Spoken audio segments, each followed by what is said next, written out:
Hi, and welcome to another fantastic episode of The Wellness of Being. I'm your host, Brad Poirier. Here today we have culinary nutrition expert Christine Peacock, who's going to talk about eating out and while you're traveling, what the best snacks and, lunch items or food items or what you should watch for. She's got a whole pack of information for you. So stay tuned as we're going to start right now with Christine. I want to say welcome, Christine. Thank you again to the show. You've provided so much great information. And now I know today you want to talk about food, how we sabotage, everything. So I'll just let you go for it and just share with our audience. Thanks so much, Brad.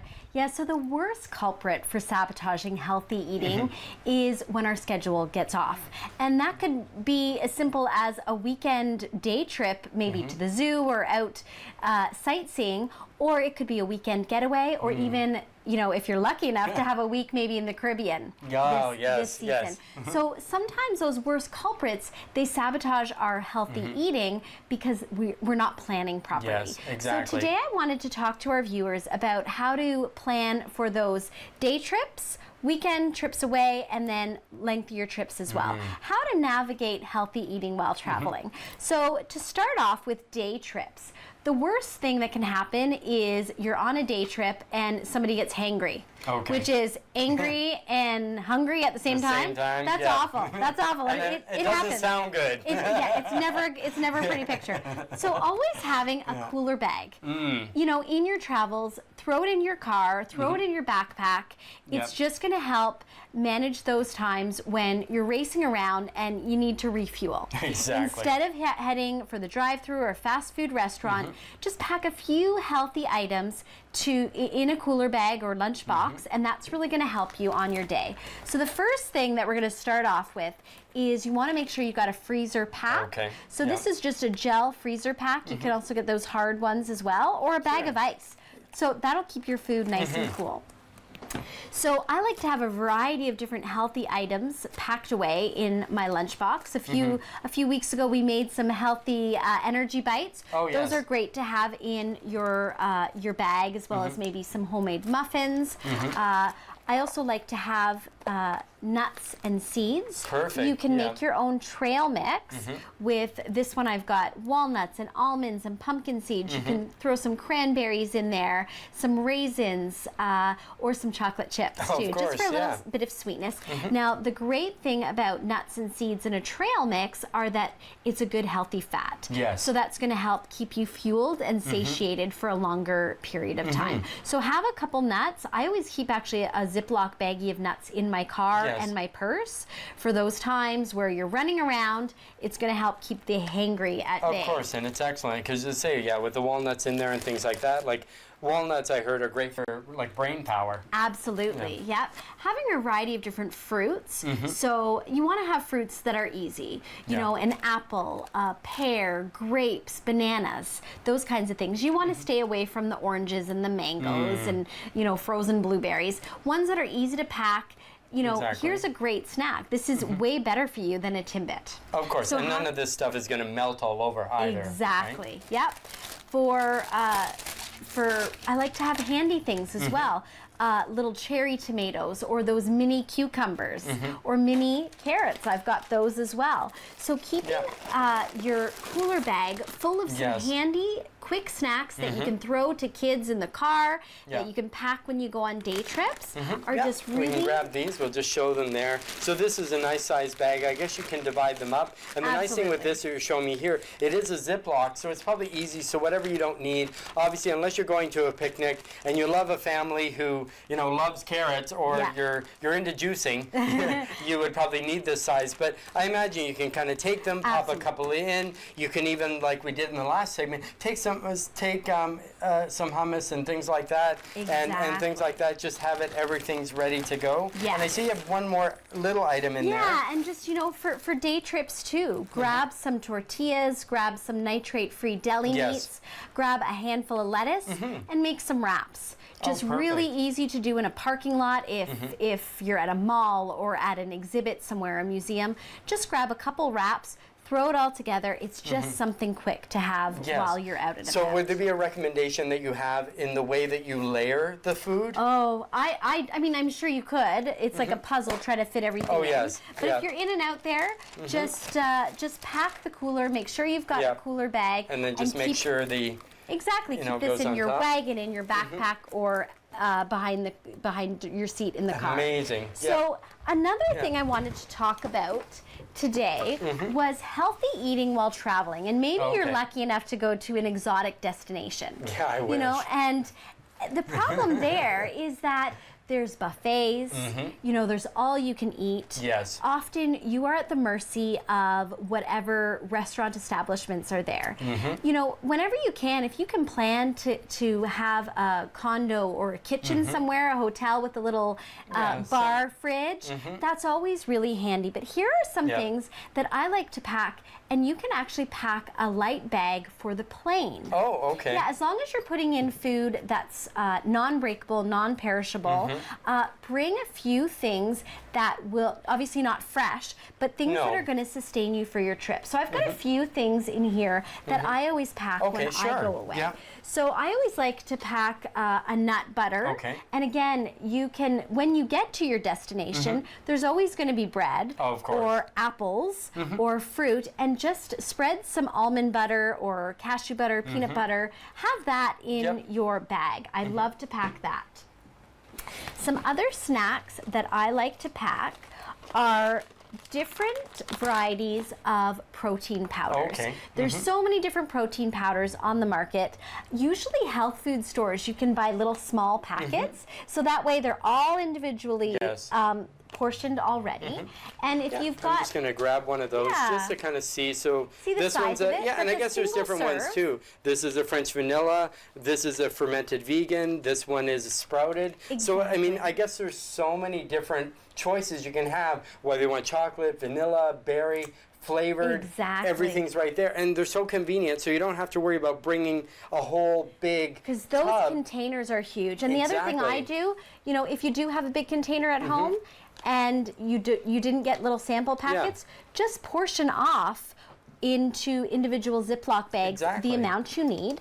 Of course, if you've got your protein powder, you're going to need a shaker bottle as well. You just need a large shaker bottle, and that way when you're ready for a snack attack, instead of hitting the chips or the buffet line, put your protein powder with some water in your shaker cup, and you've got a great fuel for the afternoon. And just instant. Exactly, and that's going to help you stay satiated on your vacation and avoid the temptation of grabbing a muffin or a donut. Of course, and because it's fast, it's convenient, and that's obviously, that must be one of the biggest issues. When people travel, they overeat. They do, yeah.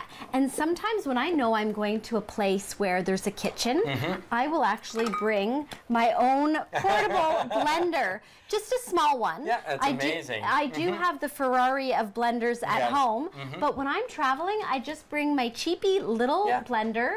You can throw your protein powder in here. You could put a scoop of almond butter in. Of course, and some water, maybe some local fruit, wherever you're at, if you stop at the grocery store, and there's your breakfast. So I really advocate when you're on vacation, you are going to be eating out. There's no getting around it. But if you can make your own breakfast in your hotel room, in a kitchen studio, then you're saving money and you're eating more healthily. Of course, and you're saving calories, you're saving unneeded, because a lot of restaurants, obviously, to make stuff taste good, they're adding extra salts, extra fats, and not necessarily good fats. Exactly. And your portion is normally huge. Huge, and you're taking time away from, you know, vacationing. Of course. When you could be sightseeing and you're spending time at a restaurant when you don't need to.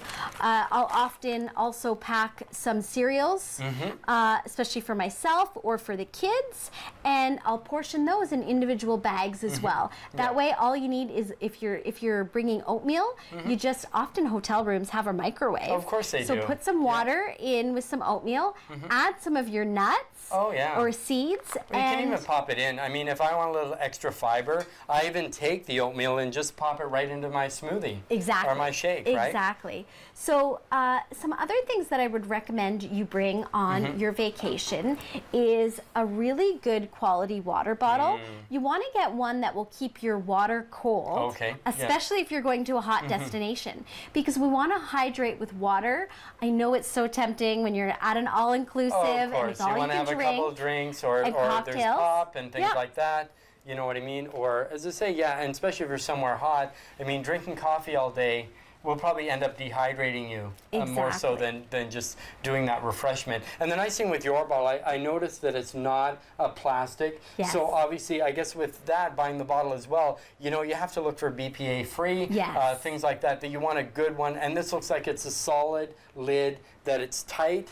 You know, and that you can take this lid, it's not going to move anywhere, it's not going to pop off. It's pretty hard, so then that way you're not even going to puncture it. So if this falls, it, rolls down the hill, it's still going to be intact. If somebody, depending where you are, if you're in the wild, if an animal wants to munch on it, you're not going to have it dripping all over the place. Exactly. So bring a water bottle, an empty water bottle, because of course you can't have it filled with water on your vacation. But bring an empty water bottle. Mine stays nice and cold for 24 hours, but it also stays hot for 12 hours. So I've been on vacation before, and the night before, I'll fill my water bottle up with hot water, and also on my trip, I bring a couple little tea bags. Excellent. So that way, first thing in the morning, again, I don't need to waste time or money trying to find a coffee shop, waiting in line to get your little caffeine fix in the morning. So bring your own. I always do that as well when I'm traveling. And you can also bring, a portable hot water beverage as well to put your coffee or tea or something hot in there as well. If you're on the Absolutely. And some other little tips that I have for while you're away is, sometimes we're in these environments where maybe we're not eating the best. We're eating out a little bit more if we're not packing everything. I would really encourage people to bring a greens supplement. You can just add it to your water. I've got a green superfood here. You can also... we'll actually just bring this over to this side here. Actually, I use this in most of mine. I know with this brand, they have several flavors. They have an orange, they have a lemon lime, they have a chocolate, they have an original. Exactly. And it's so easy just to pack in. You just kind of take it. But I'm sure that there's many different types, and it's what works for you. Exactly. And if you're vegan or if you're, if you're fine with dairy, things like that. Exactly. And you want to get a green supplement. You could also use spirulina. Oh, another great one. So spirulina is a sea vegetable. It's also high in chlorophyll. And the reason why I'm suggesting bringing some kind of green supplement is when we're on vacation, we may not be eating enough veggies. And of course, you don't want to get backed up or constipated when you're on your vacation. That's going to ruin things. Of course. So you want to stay regular. And the best way to do that is with a greens powder to make sure that you're eating some protein of course, and this will keep you on the go while you're on the go. Absolutely. Some other things I would recommend, whether you're on vacation or not, is to bring a probiotic. Again, if you're traveling to a foreign destination, there's going to be bacteria in the water. We've all heard of travelers indigestion and complications with that. When you have a good quality probiotic, you're going to be nourishing your gut health. And you're going to be feeling better. You're not going to have to worry about Montezuma's revenge. Another thing I like to bring on my vacation is fish oil as well. So a fish oil tablet, that way you're getting the healthy fats that you need. Like your omegas 3, 6, 9, things like that. Yeah, and of course, when you're on vacation, don't forget to bring a pair of good running shoes. This isn't a culinary tip, but it is, bring comfortable shoes, get active, stretch. You might be on a long flight. You might be waiting in a lot of lineups. Whether you're going to a museum or an amusement park, bring something that's going to be comfortable on your feet. And the last thing that I wanted to share with our viewers was about navigating the buffet line and navigating the all-you-can-eat, especially at those all-inclusive resorts. Well, of course, it's so easy. It's right there. You figured, I paid the price to go on vacation. All the food is out there, and of course your eyes are going wide. You see all the desserts, you see all the pasta, you see all the pizza, you see all the, you see some lettuce, but you're on vacation, right? And who wouldn't want to eat all the good foods that you know are going to make your stomach happy. Exactly. And you know what? The thing that I've noticed is all of those treats are still going to be there the next day. Of course. So you don't need to put every single item that's on that buffet table. You don't need to make your plate piled high. Yes. Maybe put one of those things on, but I can guarantee you if you're away for a week, those chicken fingers are going to be there another night. That slice of pizza is going to be there on a different day. Of course. So when you're at the buffet line, don't sabotage your vacation. No. Don't sabotage your health by being gluttonous. You know, eat, have fun. It is vacation. Yes. But you want to remember to be mindful of your portions. And again, on those buffet lines, they are going to be there the next day. So you want to be conscious about the kinds of foods that you are selecting. And you want to choose foods that that include a variety of the different colorful veggies. Oh, of course. You know, whether you go for a raw salad or steamed vegetables, you can always ask at a restaurant to hold the French fries and get double portion for vegetables. Oh, of course, or even switch it out with the salad if you like, but just a regular house salad, not necessarily a Caesar salad with loads of dressing and loads of croutons and things like that. You know what I mean? I think it's so easy, and we use being on a vacation as an excuse. Yes, it's good to have a great time, but you also don't want to pack up on so much food that you're the one left behind because you're in the room, you know, with the stomach ache, lying in bed, saying, oh, I shouldn't have eaten that. Like you say, the chicken fingers will be there the next day. That piece of pie will be there the next day. I mean, they have such a variety of food, and that's basically what it is. But say, if you got your walking shoes, you know, get up that half an hour early. Get your blood pumping. Walk along the beach. Get out in the sun. Stretch. Do some yoga. You know, things like that is probably what you really need. And putting a simple bag together like this with your omegas, your greens, your proteins, your nuts, your protein powder, and even bringing along a simple mixer that can, you know, because you can put anything in this. It's not just your protein powders. You can put some berries in it. You can put some juice in it. You can put some water and ice cubes, whatever you like. Take advantage of the local and seasonal produce on your vacation, and take advantage of those. Go to local markets. Go to local restaurants as well, and enjoy in the culture of wherever it is that you're visiting.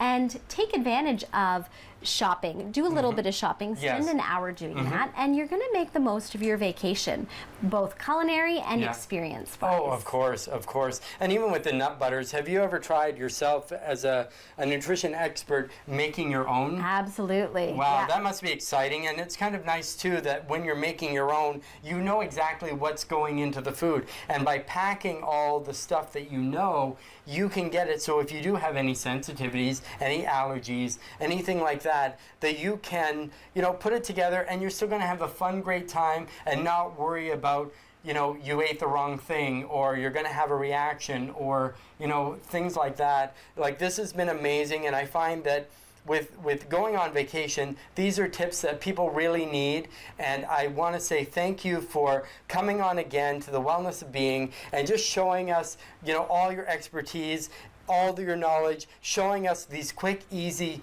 real-life tips that you can apply right away. You know, so you at home, you know, take these tips that we've shown you in this first segment, enjoy. If you're going to go on vacation, here's some tips that you should take. Pack your bags and, you know, have fun, and we'll see you right after the break.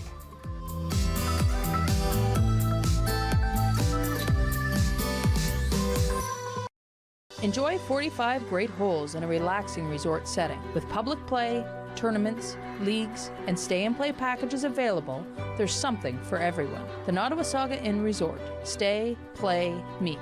GolfNottawasaga.com.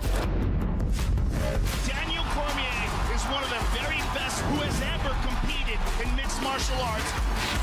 But in facing John Jones, he's facing the greatest talent that we've ever seen inside the octagon. Biggest night of the year today. This fight between these two men is so important right now. UFC Heavyweight Championship. I mean, this is what you would call a juicy card. During a routine exam, our daughter's pediatrician detected a heart murmur. We thought an EKG would confirm that we had nothing to worry about, but we were shocked by a diagnosis of pulmonary hypertension. Science with colors and playtime, not medicine time. Pulmonary hypertension is a rare, life-threatening lung disease. There is no cure, but treatments are available. Talk to your doctor about pH if you are experiencing these unexplained symptoms. It could save your life.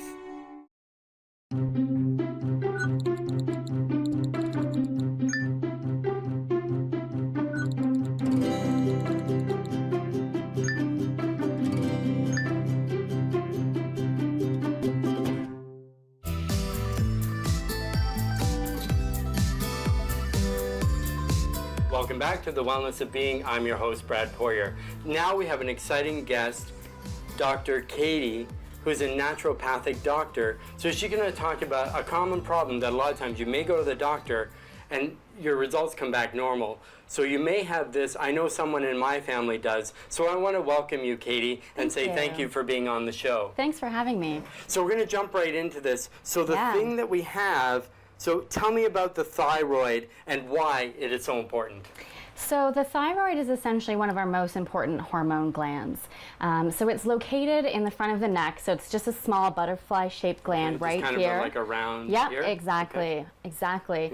Yeah. And although most people consider the thyroid to be very important for metabolism and energy, and that's certainly true, but it's also needed by every cell in our body.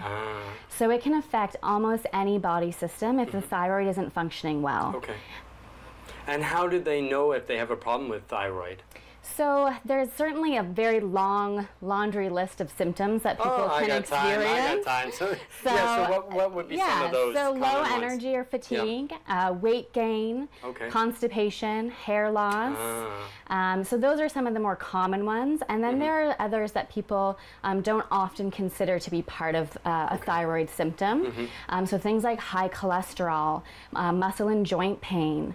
For women, sometimes their cycles can get very irregular or heavy, trouble conceiving or getting pregnant. So like I said, the thyroid affects so much, and for that reason, those symptoms lists tend to be very, very long. Wow, so what causes thyroid problems? There's a lot of things that can cause thyroid issues. It tends to be different for different people. It can be nutrition deficiencies, it can be chronic stress. It can be an autoimmune condition. So an autoimmune condition called Hashimoto's causes more than 90% of all hypothyroid cases.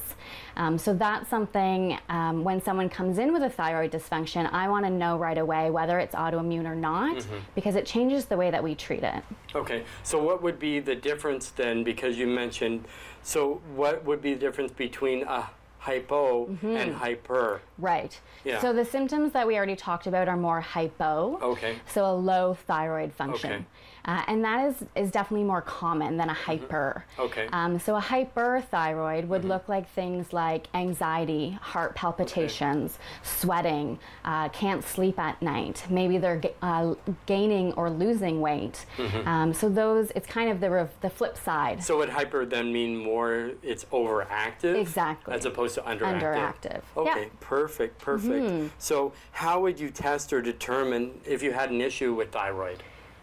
The most common way to do it is to do a blood test. So generally, the one that is tested is a TSH, or a thyroid stimulating hormone, and that's the most common screening test for thyroid dysfunction, whether you're hyper or hypo. The problem with this test is that it doesn't always tell us the whole picture. So we really encourage people to have a full thyroid panel done. So that means getting your active thyroid hormones tested, as well as those antibodies that would be positive if it was an autoimmune condition. Okay, so then what are some of the other tests that you can do as well to, you know, that would be important? So other than like the standard thyroid panel. So we're often looking at different nutrients. So iron is a very important one for thyroid hormones. So testing ferritin, which is a measure of your iron stores. Vitamin D is important, vitamin B12 is important, and then we often look at the other hormones as well. Because all of the hormones are connected and affect each other, if there's a problem with your female hormones or your stress hormones, those can also affect the thyroid gland. Okay, so if somebody has a thyroid, let's say hypo first, what would be a best diet for them? Like what kind of things should they include that would maybe make it a little bit better? you know? Yeah, so diet is a big way that we can help to improve not just thyroid health, but overall health. So it really depends on the person, and I like to say there is no one perfect diet out there. It really depends on the individual and what is best for them. Some very common things that I hear people with thyroid conditions feeling better without are things like refined grains, wheat and gluten, dairy, a lot of refined sugars and refined carbohydrates. So it's really focusing the diet on getting a lot of nutrient-dense foods. So lots of fruits and vegetables. Like beans and things like that? Absolutely. Yep, for sure. So even with that, so then if they're getting, and I think that happens, and I think one of the other, I don't say if it's a side effect, but do some people or all people, maybe you can clarify, that there is weight gain? So is that with hypo or hyper, or is it common in both, or in only one type of thing? It can be common in both, depending on what's going on for that specific person. It's certainly more common with an under-functioning thyroid. So people will notice that they gain weight more easily, and it's really, really hard to lose weight. Yeah. So with thyroid, is it something that is congenital, or is it something that you develop? Obviously, I don't think it's something you can catch. Right, yeah. No, You know what I it's mean? not something you can catch from your neighbor if they sneeze on your property or something like that. It can be hereditary, or that's one of the causes. Typically, it can run in families. But I would say that's only part of why people would get a thyroid disorder. It's only a percentage. It's not 100% why. So if you go to the doctor, but then say you get tested, but the tests come back normal. So you know there's something wrong, but yet they say, nope, it says normal, normal, normal. Right. And you just know there's something. So what do you do in that case? Yeah, great question. And I think it's such a common question and experience, especially with people with thyroid dysfunction. And I think the problem arises, one, because we're not looking at a full list of thyroid labs or doing that full panel. And two, what we're using as a normal measure is way too large. So the reference ranges that the labs use and that the physicians use are out here. And where we really want you is not just to be in the normal range, but the optimal range. So it's a lot smaller, it's a lot more specific, and way more people feel best when they're in that optimal range. So what's the most common thing you hear from most people with a thyroid condition? I think just overall being really frustrated is like this very common underlying theme. Like you said, there's people that have been tested and told everything's normal, it's all in your head. You know, they're being offered other medications, whether it's high cholesterol medication, sleeping pills, antidepressants, all the while they know that something else is wrong with them. And I think there's other people that have been on thyroid medication for 10, 20, 30 years, but are still chronically experiencing these symptoms. And that's a really hard place to be. So I think just the frustration is very common. And when they find someone to work with that not only listens to them, but acknowledges what's going on in their body, I think that can go a long way. So basically, is there anything you can share with people with thyroid, like maybe about sleep, maybe about stress, about diet, you know, different things like that? Because I think we've already touched on a little bit, but I think for people that actually have a thyroid condition, whether it be hypo or hyper, that they kind of really want to know. So I think now we're going to kind of take it a little bit deeper. And what can people really do? Well, like you said, stress, sleep, and diet are kind of some of those foundations of health that can improve any concern, not just thyroid, and improve overall well-being as well. Certainly getting a good night's rest of restorative, restful sleep is really important. The body can't heal unless it's sleeping properly. So I know a lot of people are familiar with, you know, decreasing your screen time at night, sleeping in a dark, cool room. All of these help hormone production overnight and help you get to that more deep restorative sleep. As far as stress goes, chronic stress, tends to be highly related with thyroid function. So doing what you can to help manage your stress levels. If it's saying no to certain commitments, if it's scheduling in self-care for yourself so you can maintain some balance, then that's important as well. And diet, we've already discussed a little bit. It tends to be very individual depending on the person and what type of thyroid issues are going on. But investigating certainly and taking a look at their diet and seeing what changes can I make, or are there certain foods that are aggravating my condition or making it worse, is often a really important piece of the puzzle. So if somebody has a family member that has a thyroid condition, are there any special precautions they need to take, or what are some of the, I don't want to say side effects, but some with thyroid? So if they say, and I'm not saying this pertaining to thyroid because you're the expert, but if somebody says, oh, I'm tired all the time, I'm this, I'm that, is that something common, or people just think, oh, they're just saying that? Because physically on the outside, they look fine. Right? Yeah. So I don't think with thyroid, it has like, can you see anything physically and say, wow, you have thyroid? Okay, I see what you're saying. I mean, there tends to be a bit of a picture when we see someone or when we look at someone with a low thyroid function. And it's not just one thing. It's not just that they're very tired or that they can't lose weight or that they're having some hair loss. It's all of those in combination. And then then the red flags going up and we're saying, aha, okay, here's something that we need to look into and either rule out or rule in and start addressing it in the proper way. Okay, so you as a doctor, a naturopathic doctor, so if I went to come to see you and I suspect that I may have thyroid, what's the process once I've contacted you and I see you in your office? So generally we have a full hour-long visit whenever we see a new patient. So that allows us essentially to get as much information as we can from each person about their health story, where they are now, what their goals are, what they're looking for. And then we'll do assessment. So through blood work is typically where I start. So doing that full panel, testing all of the thyroid hormones, and interpreting them, keeping in mind we're looking for optimal levels, not just normal levels.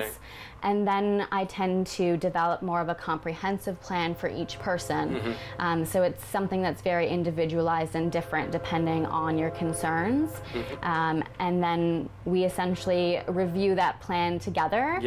Because I can recommend something, but if it doesn't work for that person, then it just doesn't make sense. So not working, would that be due to lifestyle or just eating habits, or you know what I mean? Yeah, they it can be lifestyle. It can be, you know, maybe they don't want to take 5 or 6 supplements a day, or maybe they can't make dietary changes, or maybe they have a newborn at home and aren't getting 8 hours of sleep per night.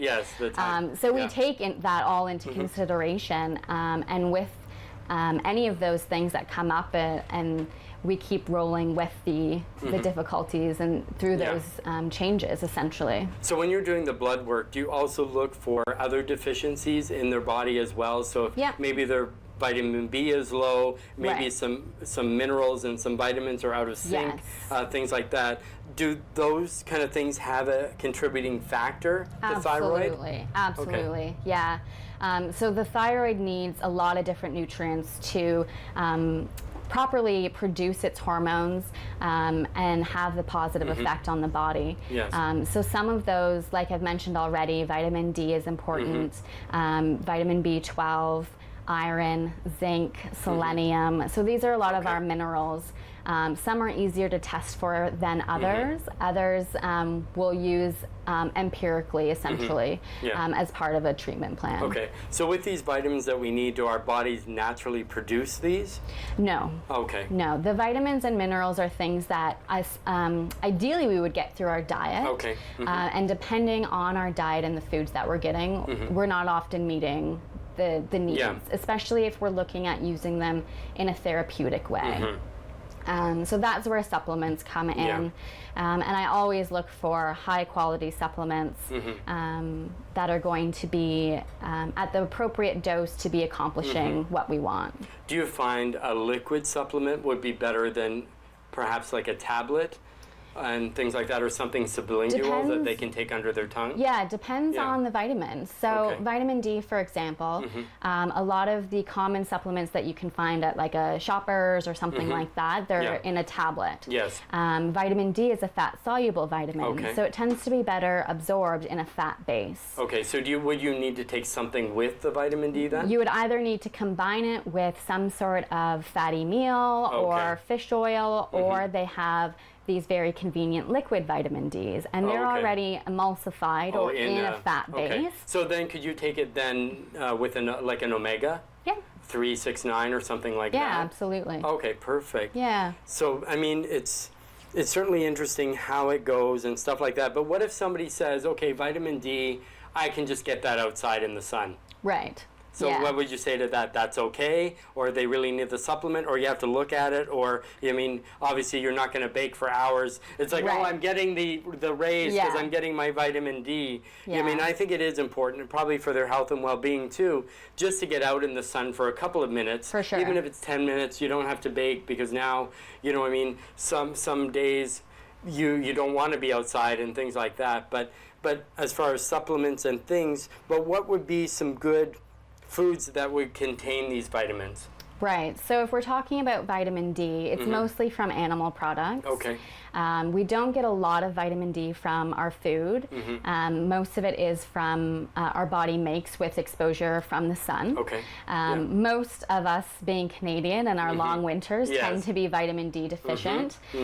For certain people in certain conditions, vitamin D supplementation is typically recommended. So people that are have osteopenia or osteoporosis or low bone density, autoimmune conditions, inflammatory conditions, mood disorders. These are all things that we typically recommend a higher dose of vitamin D, or we simply test your vitamin D levels, which is a very simple blood test, and then we know exactly how much vitamin D you're getting, or if we need to supplement. Okay, so how would a person kind of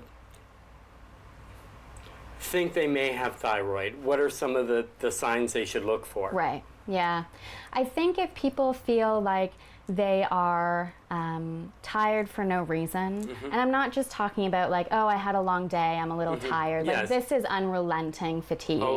And it can be really difficult for these people to get up in the morning, go to work, take care of their children. Like, you're having to stop to nap in the afternoon. Would it be like more like a chronic fatigue? It could be. Okay. Yeah, absolutely. So, and do they find themselves just falling asleep at random? I wouldn't say, well, I think it depends on how severe it is. Maybe not falling asleep while you're driving or something like that. But there's some people that naturally, they just sit down, their body just winds right down, and they're like exhausted. And they haven't done that much. Right. You know, in a day and stuff like that. Yeah, and I think a lot of us are just chronically tired. Yes. Oh, naturally, So it's not the defining symptom that, yes, there is a thyroid issue going on.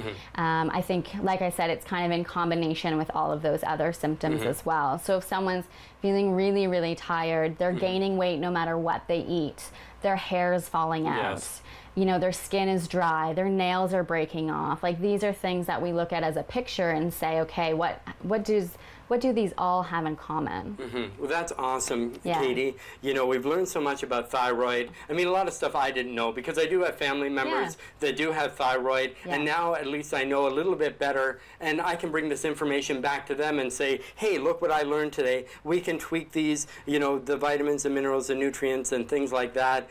I want to say thank you so much. And I thank you for watching. So we're going to be right back after the break again with Katie, because she's going to have something very special to talk to you about. It's something that we all have, but maybe don't really want to tell others. Okay, I'll see you after the break.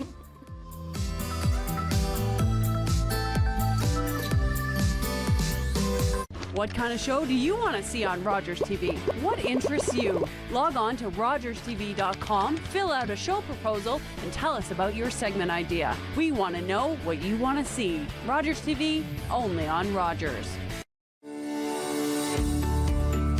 It was really fun working with them, especially when it comes to the studio tour, because it lets you meet the artists again and again.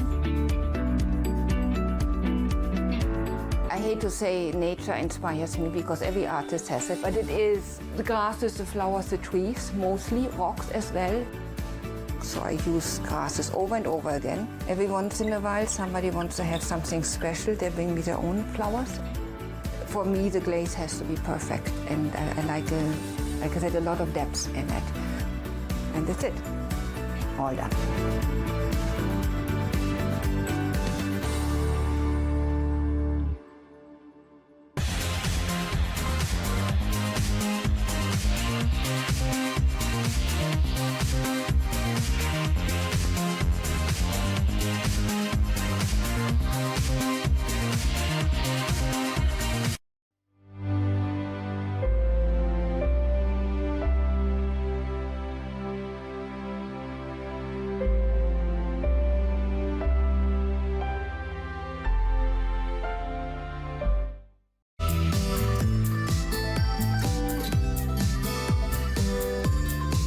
And we're back. I'm your host, Brad Poirier of The Wellness of Being. We're back here with Katie, and now we're going to talk about something that a lot of people, I guess it can be chronic, I guess it can be on the point of no return. It's something a lot of people don't talk about, or I think that they don't even think about. I think, you know, maybe being tired all the time and things like that, but maybe there's something more. So welcome back, Katie. Thank you, yeah. So we're going to talk about something that a lot of people experience. Maybe they don't even know what it is. So what is burnout?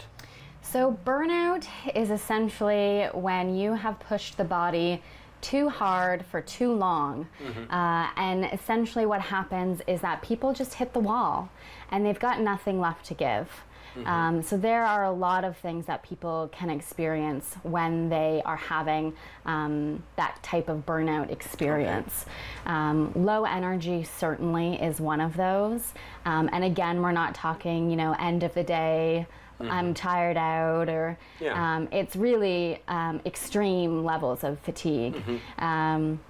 There tends to be some changes in mood as well.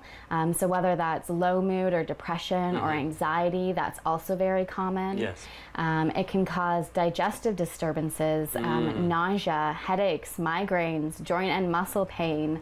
So it's really more of a complex syndrome that affects us mentally, emotionally, and physically. So could it be like when people even they've just woken up and essentially they've had, quote unquote, a good night's sleep, right, and they're already tired, and they've only been up less than 30 minutes. Absolutely. And I think that morning fatigue is very common in people who are undergoing chronic stress and are experiencing some level of burnout. So what are the most common signs and symptoms, like a little bit more, and maybe even some contributing factors, like how do we get burnout, or how even do we get, so how do we get to burnout, and then what happens when we have burnout and then we're like going past that point? Right? So often, I mean, this is something that doesn't happen overnight. It's something that takes time, and it's usually, well, it's always due to chronic levels of high stress. And that can be over years. It can be over, you know, switching jobs, being in school, never really taking a break for yourself or to take care of yourself. So some of the earlier symptoms, like we've already mentioned, are, you know, maybe you're having some morning fatigue, or you're never feeling rested. Maybe you're getting chronic infections, like colds and flus and things like that. So just a lot easier. So I guess too, being when you're more tired, you can't fight as well, because I guess too, and well, I guess too, you'd be a lot more irritable. You would be, absolutely. You know, as I say, your energy would be low. So you say everything becomes magnified in your world, and you don't really have, I don't know, I guess even not getting sleep, it's almost like you're drunk to some point as well. Not obviously inebriated, but just you have that same sensation of you're kind of losing sense of reality, you're not so feeling exhausted. Focused, brain fog, trouble concentrating. Also feeling like you're not passionate about anything that you're doing. So people tend to become more isolated. They're not interested in going out with their friends or family. They're not interested in the job that they used to really enjoy. So that's another very common sign of burnout. So what happens? So say I'm overtired and I say I can kick back a couple of coffees. So what do you think about that? I'd say that it is a superficial energy that you're getting. It's not really true energy. And I think that in a big way, it's part of the problem.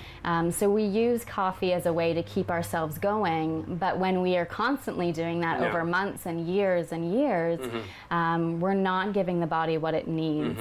And we're using coffee essentially as a stimulant to keep us going. And I think coffee, to a certain point, it also does, even though there's people say I'm getting my water intake because I'm drinking coffee, but doesn't it actually dehydrate the body?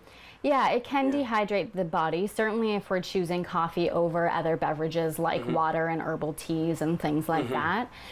For people that are having 3 or 4 coffees a day and really rely on coffee to wake up in the morning and get to work, and they need their afternoon coffee to get through the day, that's when it becomes a part of a problem.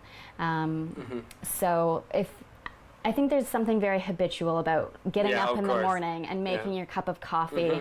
And there's a lot of people that enjoy the smell and the flavor and everything about coffee. And I think if you're using it as something of pleasure and something that you enjoy, I think it can be something that can be part of a healthy lifestyle. Yes, of course. But when you're using it as a stimulant, I think it's not. Well, and another thing too, like for example, okay, say I'm working 2, maybe 3, 4 jobs, and okay, so I'm not a coffee drinker, but what if I like to kick back a few energy drinks? Because you know, they give me lots of energy, and I'm going to be raring to go, and I can get to that 2nd and 3rd job no problem. So what kind of stuff does that do to the body, and does it really help, or does it hinder?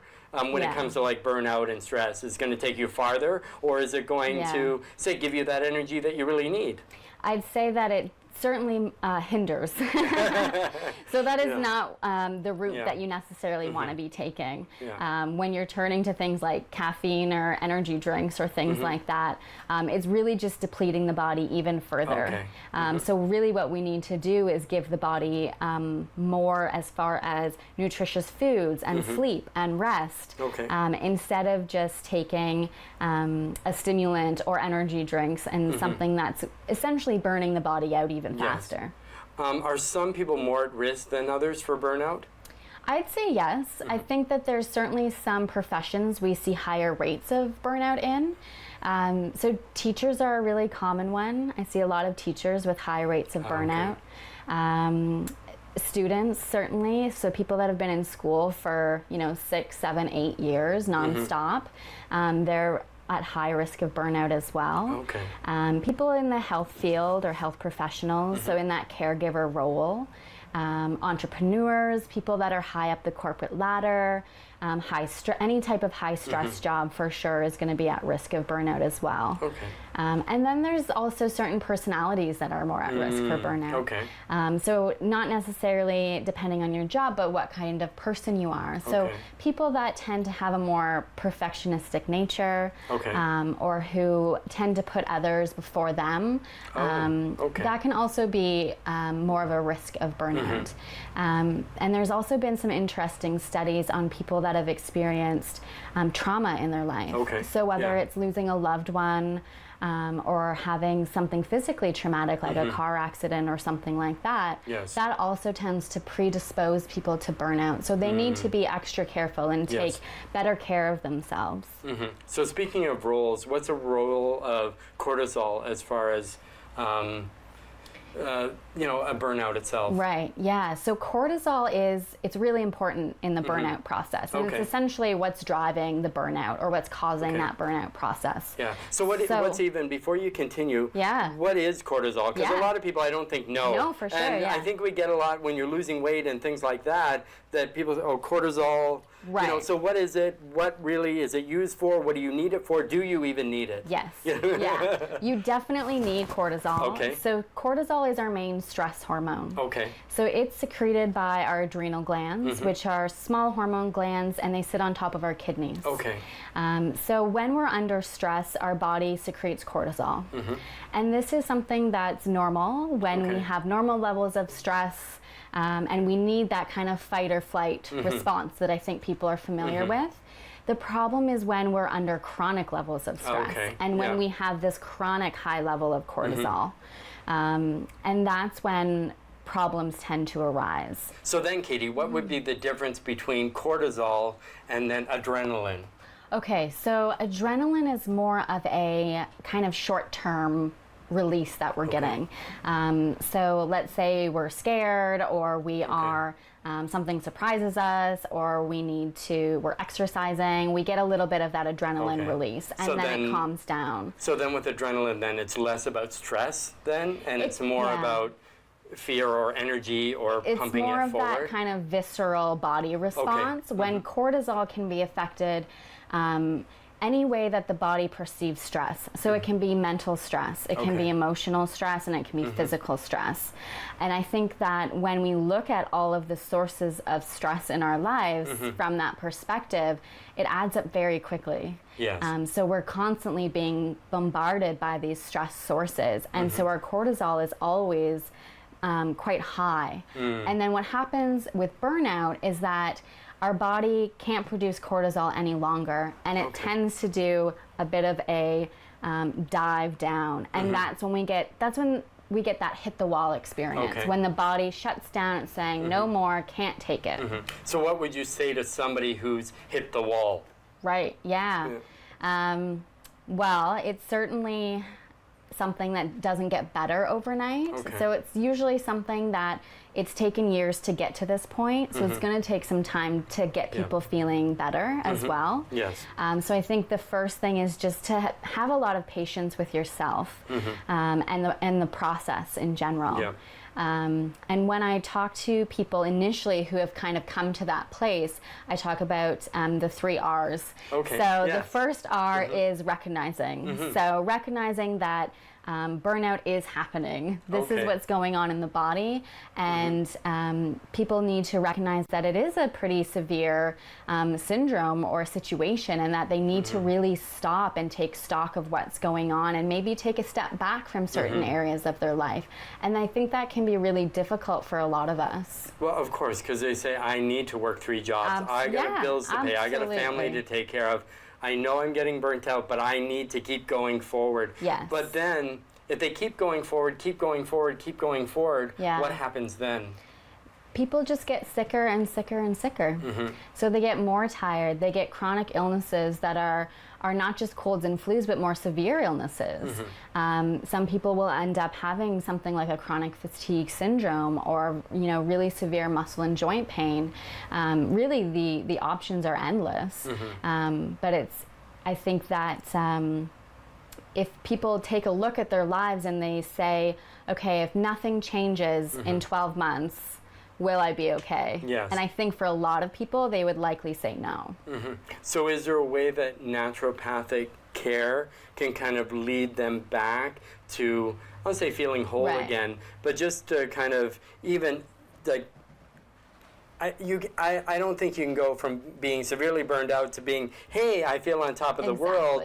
I think you kind of have to go back in stages and then kind of deal with what the stressors are and things like that. So you as a naturopathic doctor, what kind of process would you take someone who's kind of almost like, or in the point of no return, so to speak, as far as burnout? Absolutely.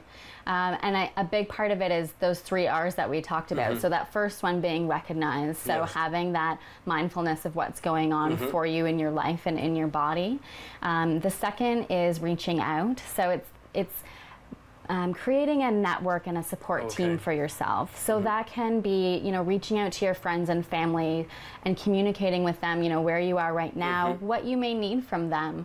And then it's the healthcare team as well. And that can take any shape or form, and it tends to be different for everybody. There's, massage therapy, there's Reiki, there's counseling, there's naturopathic medicine. There's so many options out there.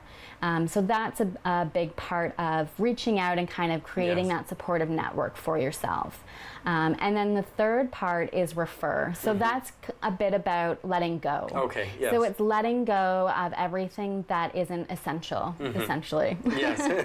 So, you need to eat, you need to sleep, you need to take care of your family, and maybe you do need to go to work and keep working. And I think that's really important for a lot of people and where they are. But it's looking at those other things, additional commitments you're having, and maybe it's more of a mental letting go. Yes. Maybe there's things that you're carrying with you or hanging on to. Yes. Maybe there's mental emotional trauma that hasn't been dealt with. So I think that that's a big part of healing from burnout, is starting to let go of the things that are perhaps weighing you down at that moment. And it doesn't have to be forever. Some of these are short term, where we're saying, okay, let's scale back on these other things until we're feeling better and feeling like the body is more stable and more grounded and more healthy. And then we can add them back in slowly. And then there are other things that are really energy suckers, right? Yes, that we never really want to add back in. So I think it's evaluating what works and what doesn't. So then, do you find a lot of people that come to your practice, they come for a physical ailment? Do you find a lot of them, it's actually an emotional? It can be for a lot of people. Yeah, absolutely. And certainly we tend to view the body as a whole and all of its parts, and I think our mental and emotional health is a big part of that. So we always like to ask about, you know, your mental health and your mood and how things are going. And if you need additional care or support in that area, then we want to find that for you and to make that available for you, because it's such an important part of overall health. So how do you think for most people burnout kind of happens? You know, besides the obvious, do you think a lot of people, when it's happening, they actually know it's happening? I don't know. Well, I'll say personally for me, I didn't know it was happening. So I was in my 7th or 8th year of school. And my body just kind of started shutting down on me. So I was having high levels of anxiety. I was nauseous all the time. I was losing weight.